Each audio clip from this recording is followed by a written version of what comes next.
தமிழ்star.com யூஎஸ்க்கு வணக்கம். நான் இர்ஃபான் பேசுகிறேன். எல்லாருக்கும் பொங்கல் வாழ்த்துக்கள். இன்றைக்கி சந்திக்கக்கூடிய காரணம் வந்து பொங்கியலு மனோகரா. இந்த படம் வந்து ஜனவரி 30, 2015 ரிலீஸ் ஆகுது. இந்த படத்தை பற்றி எக்ஸ்பீரியன்ஸ் ப்ளஸ் இந்த படத்தில் ஒர்க் பண்ண டெக்னீஷியன்ஸ் ப்ளஸ் என்னோடய கதை எல்லாமே வந்து அவங்கள வந்து ஷேர் பண்ணிக்க போகிறேன் உங்ககிட்ட. பொங்கியலு மனோகரா 1990 ஒரு கிறிஸ்மஸில் ஆரம்பித்து ஒரு பொங்கலில் முடியக்கூடிய ஒரு அழகான ஒரு சின்ன கதை. இந்த படம் வந்து ஒரு 2 hours 15 minutes வந்து ஒரு ஃபுல் அண்ட் ஃபுல் ஒரு காமெடி என்டர்டெய்னர். இந்த படம் நான் கதை கேட்கும் போது 2 மணி நேரம் 15 நிமிஷம் சத்தியமாக சிரிச்சுட்டு தான் இருந்தேன். கதை புரிஞ்சா இல்லையான்னு எனக்கு தெரியாது, ஆனால் சிரிச்சுட்டே தான் இருந்தேன். ஸோ வந்து நான் எப்படி அந்த கதையை வந்து என்ஜாய் பண்ணணும், அது ஆடியன்ஸுக்கும் போய் சேரும்னு நினச்சேன். அது நான் வந்து ஃபஸ்ட்டே ப்ரிவ்யூ பார்க்கும்போது எனக்கு தெரிஞ்சிச்சு அவ்வளோ ஒரு திருவிழாவாக அந்த ப்ரிவ்யூ தேட்டர் எனக்கு சைலண்ட்டாக இருக்கும். ஸோ ப்ரிவ்யூ தேட்டரே வந்து அவங்க வந்து சிரித்து என்ஜாய் பண்ணி கைத்தட்டி நிறைய டைரக்டர்ஸ் என்னை அப்ரிஷியேட் பண்ணாங்க. ஸோ வந்து எனக்கு அது ரொம்ப சந்தோஷம்.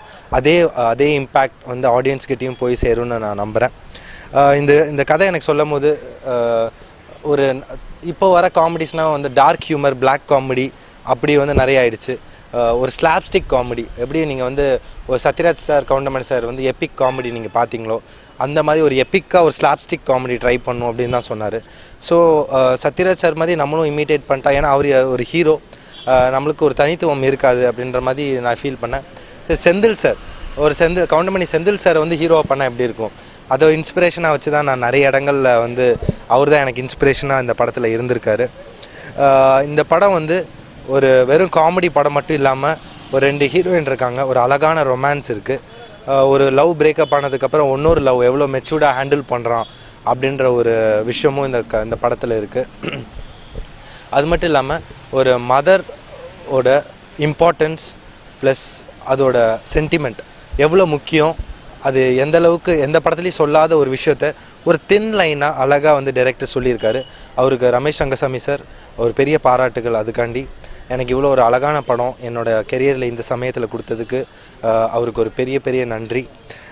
இந்த படம் வந்து கண்டிப்பாக வந்து எப்படி ஒரு வருத்தப்படாத வாலிப சங்கம், நடுவில் கொஞ்சம் பக்கத்தை காணும், இந்த படங்கள்லாம் வந்து உங்களை பெருசாக வந்து என்ஜாய் பண்ண வச்சிச்சோ தேட்டரில், இந்த படமும் அது அந்த விஷயம் கண்டிப்பாக பண்ணும். இதில் வந்து சிஜே ராஜ்குமார் கேமரா பண்ணியிருக்காரு, பாரதி இது மாதிரி நிறைய படங்கள் பண்ணவர், ரொம்ப அழகாக கேப்சர் பண்ணியிருக்காரு ஒரு இரானியன் ஃபிலிம் ஸ்டைலில். கண்ணன் சார் தமிழ் படம், அவர் தான் மியூசிக் படம் இதுக்கு பண்ணியிருக்காரு. அவருக்கு வந்து இந்த 5 பாடல்கள் தமிழ் படத்துக்கு அப்புறம் பெரிய வெற்றியை வந்து கண்டிப்பாக கொடுக்கும். நம்ம வந்து படத்தை வந்து ஒரு சாதாரணமாக போயிடாது, எல்லாருமே இந்த படம் பார்த்தவங்க இது வந்து ஒரு மைல்கல்லாக இருக்கும் தமிழ் சினிமாவில் வந்து ஒரு கண்டிப்பாக எல்லாருக்கும் இந்த டீம் மூலிமா ஒரு பேர் கிடைக்கும்னு சொல்லியிருக்காங்க. ஸோ அதை நான் நம்புகிறேன். நானும் நிறைய படங்கள் பண்ணியிருக்கேன், பட்டாளம், எப்படி மனசுக்கு வந்தாய், சுண்டாட்டம், இப்படி நிறைய படங்கள் பண்ணியிருக்கேன். ஒரு கரெக்டான பிரேக்காண்டி வெயிட் பண்ணிட்டுருக்கேன். இந்த பொங்கியலு மனோகரா 1.5 yearsக்கு அப்புறம், சுண்டாட்டத்துக்கு அப்புறம் நான் வெயிட் பண்ணி ஒரு உருப்படியான படம் பண்ணணும், இல்லைனா படமே பண்ண வேணாண்டா அப்படின்ற ஒரு டிசிஷனில் தான் இருந்தேன். ஸோ அந்த டிசிஷன், அந்த 1.5 years வெயிட், அது எல்லாமே என்னோடய உழைப்பு எல்லாமே இந்த படத்தில் கொடுத்துருக்கேன். ஸோ நீங்கள் பார்த்துட்டு கண்டிப்பாக சொல்லணும், ஏன்னா நிறைய பேரோட உழைப்பு. ஸோ வந்து நீங்கள் தேட்டரில் வந்து இந்த படத்தை பாருங்கள். இந்த கிளைமேக்ஸ் வந்து உங்களுக்கு கண்டிப்பாக நிகழ வைக்கும். எப்படி ஒரு சேதுவில் வந்து விக்ரம் சாருக்கு வந்து அந்த கிளைமேக்ஸ் வந்து பெருசாக தூக்கி விட்டுச்சோ, ஒரு 3ஆம் பிறையில் கமல் சாருக்கு அந்த கிளைமேக்ஸ் பெருசாக இருந்துச்சோ, உயிரை தான் கொடுக்கலன்னு சொல்லலாம், எல்லாமே அந்த கிளைமேக்ஸ்காண்டி கொடுத்துருக்கேன்.